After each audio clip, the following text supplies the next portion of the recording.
In this week's episode, ensuring a shortage of textbooks in our schools is a thing of the past. But first, no woman should live with fear in her own home.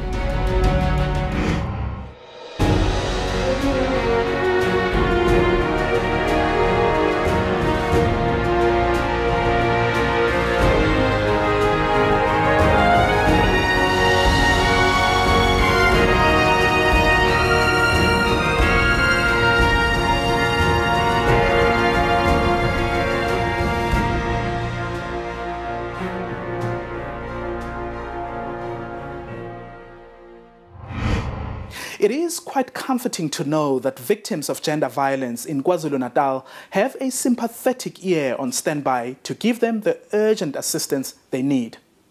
The KZN network on violence against women has empowered hundreds, if not thousands of people in the past 2 decades. Its mission, of course, is to prevent violence from happening. But not many people know that Cookie Edwards is the force behind this powerful organization. Having endured domestic violence for 14 long years, Cookie is passionate about the safety of other women.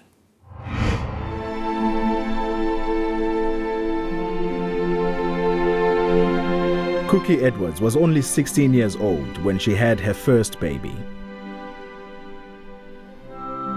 It wasn't too long before she tied the knot in Wentworth. Being the eldest of 7 children, her parents were extremely disappointed with her decisions. My father had set very high levels for his children, you know. So with the eldest falling pregnant, it's like, what example are you to your other sisters and your brothers? But Cookie was convinced she'd made the right decisions. Going into that kind of relationship at that young age, it's just about, I've also got a boyfriend, you know, that kind of peer pressure. You don't want to be seen as, you don't have anyone in your life when all your friends got partners. Initially, her marriage was a bed of roses. By the time Cookie reached 21, she was a proud mother of 3 children.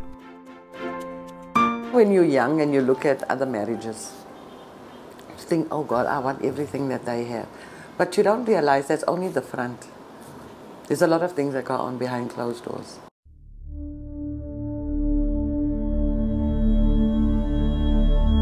But with time, her husband began showing his true colors. It started with verbal abuse. You're stupid, you're hopeless, you're useless, because you're going out with other women who don't have children, who are more empowered in their own way. It escalated to violence. Many of the couple's arguments would end with Cookie being beaten. She would escape to her parents' home, only to return to her husband a few days later, hoping things would get better. You love the partner, but you hate the abuse. Listening to her emotions was a big mistake.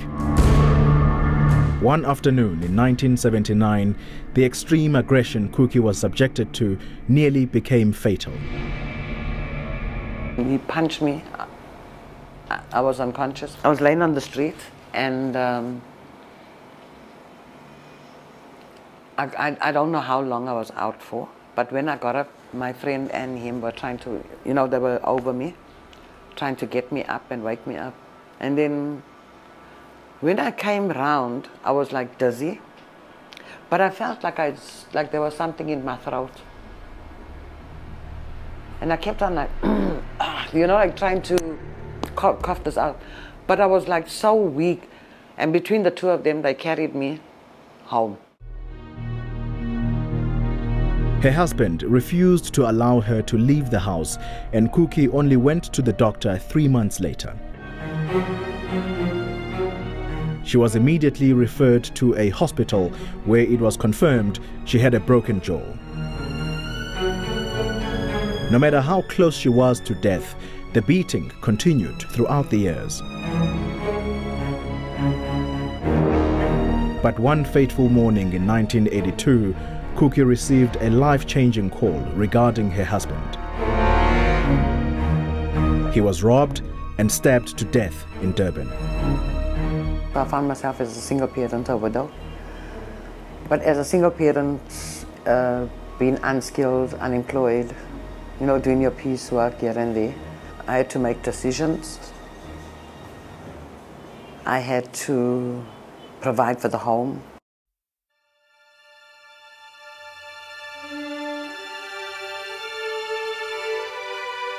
It was devastating for Cookie to lose her husband so tragically, but at the same time, she knew the chapter of abuse was finally closed.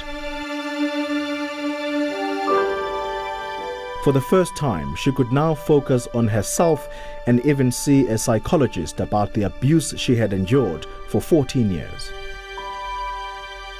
And one of the things that I had to learn in that time was how to forgive myself first. There was a lot of things I found out about myself. I found out that I had a lot of potential. Cookie was now on a journey of self-discovery. At the same time, she began reading different books on a wide range of women's issues to improve herself. Months turned to years, and Cookie found a job at a local post office. When she interacted with different women, some telling her about their personal problems, she discovered her passion for gender activism.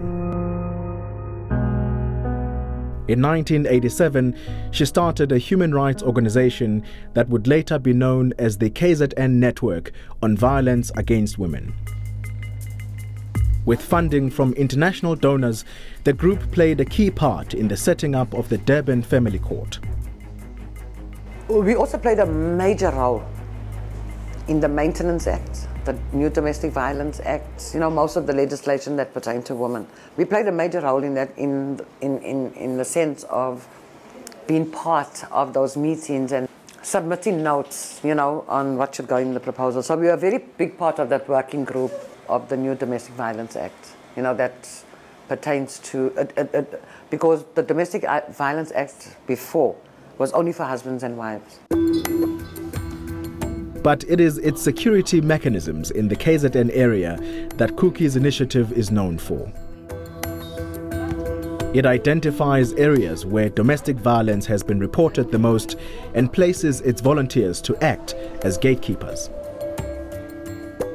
In this way, community members intervene should a woman or child scream for help.